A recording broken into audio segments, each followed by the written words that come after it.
Assalamualaikum warahmatullahi wabarakatuh. Perkenalkan, nama saya Doni, NIM Q1A1 19033. Baik, pada kesempatan kali ini saya akan menjelaskan tentang produksi karakterisasi enzim selulase ekstrak dari bakteri yang diisolasi dari limbah rumput laut. Langsung saja ke pembahasan. Enzim selulase adalah suatu sistem enzim yang terdiri atas 3 tipe enzim, yaitu kompleks endo beta 1,4 glukanase, kompleks ekso beta 1,4 glukanase, dan beta 1,4 glukasidase atau selobiase. Enzim selulase adalah enzim yang dapat menghidrolisis selulosa dengan memutus ikatan glikosidik beta 1,4 dalam selulosa, seludektrin, selubiosa, dan turunan selulosa lainnya menjadi gula sederhana atau glukosa. Selanjutnya yaitu bagaimana pemanfaatan enzim selulosa. Perkembangan industri berbasis hayati dengan memanfaatkan senyawa biologis seperti enzim yang berasal dari mikroorganisme seperti bakteri dan kapang terus ditingkatkan di berbagai negara. Salah satu sumber isolat bakteri penghasil enzim yaitu limbah hasil pengolahan rumput laut. Pengolahan agar-agar memanfaatkan rumput laut jenis Glacilaria sp, sedangkan karagenan menggunakan rumput laut jenis Eusebia sp.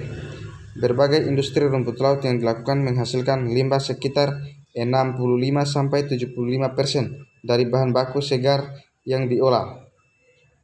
Peningkatan pengolahan rumput laut Glacilaria sp menjadi agar-agar dapat menimbulkan masalah pencemaran karena limbah selulosa tersebut sangat sulit larut dalam air.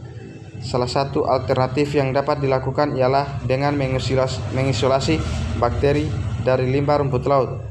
Bakteri yang hidup pada limbah ini diduga dapat menghasilkan enzim yang dapat menguraikan limbah selulosa menjadi sumber nutrisi untuk pertumbuhannya. Enzim yang dihasilkan oleh bakteri tersebut diharapkan dapat menghidrolisis limbah selulosa menjadi glukosa.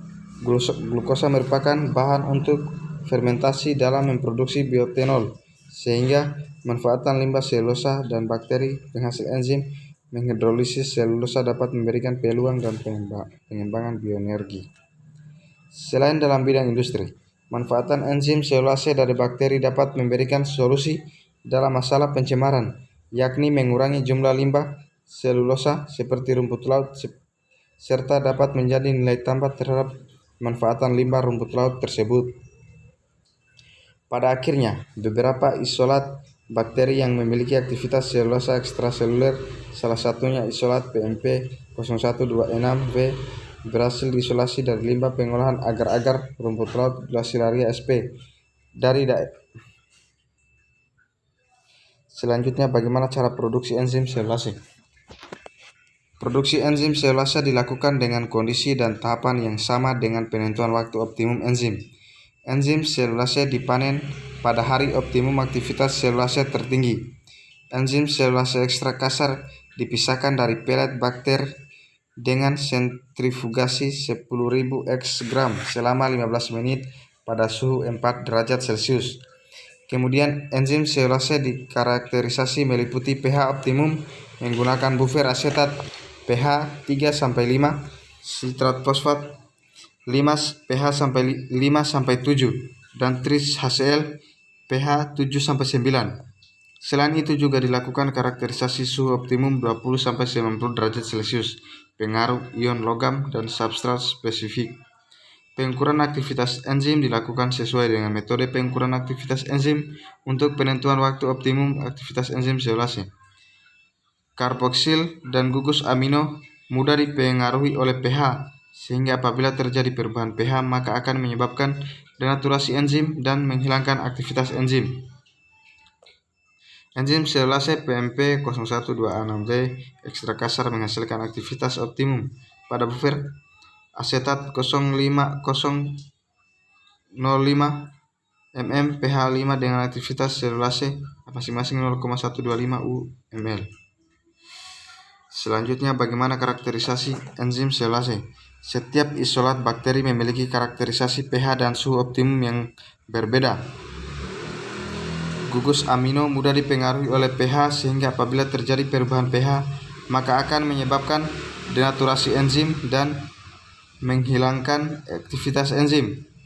Enzim selulase PMP0126V ekstrak kasar menghasilkan aktivitas optimum pada buffer asetat 0,05 mm pH dengan aktivitas selulase masing-masing 0,125 ml. Daya katalis enzim akan menjadi rendah maupun tinggi karena terjadi denaturasi protein. Enzim mempunyai gus aktif yang bermuatan positif dan negatif. Aktivitas enzim akan optimum jika terdapat keseimbangan antara kedua muatannya. Pada keadaan asam, muatannya cenderung positif dan pada keadaan basa muatannya cenderung negatif, sehingga aktivitas enzim menjadi berkurang dan bahkan menjadi tidak aktif. Kesimpulan, adapun kesimpulannya yaitu isolat PMP0126V merupakan isolat yang diisolasi dari limbah pengolahan agar isolat ini tumbuh pada suhu 30 derajat Celcius, bersifat gram positif, berbentuk batang. Aktivitas enzim selulosa tertinggi dihasilkan pada hari ketiga. Waktu inkubasi dengan aktivitas selulosa sebesar 0,074 ml, aktivitas spesifik sebesar 0,092 mg. Aktivitas selulosa optimum pada buffer sitrat fosfat pH 5 dan suhu 30 derajat Celcius. Penambahan substrat limbah pengolahan agar dengan perlakuan NaOH 6% pada pengajuan substrat spesifik memberikan aktivitas tertinggi sebesar 0,237 ml. Baik, mungkin itu saja yang dapat saya sampaikan. Lebih dan kurangnya mohon dimaafkan. Wabillahi taufiq wal hidayah. Wassalamualaikum warahmatullahi wabarakatuh.